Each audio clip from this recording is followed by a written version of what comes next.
మా నాన్నతోని సమానమని చెప్తా ఆయనని.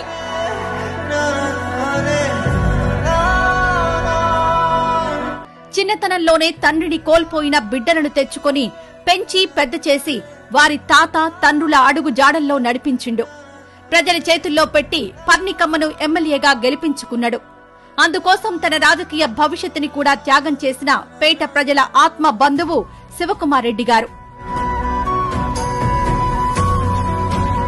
ప్రాంత అభివృద్ధి, ప్రజల సంక్షేమం కోసమే 20 సంవత్సరాలుగా అధికారం లేకున్నా నమ్ముకున్న ప్రజల కోసం ఆస్తులన్నీ అమ్ముకొని కన్నబిడ్డల లెక్క ప్రజలను కాపాడుకున్నాడు.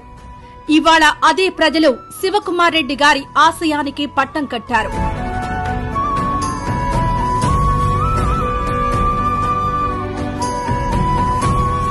పర్ణికారెడ్డి అనే నేను శాసనసభ సభ్యురాలిగా ఎన్నికైనందున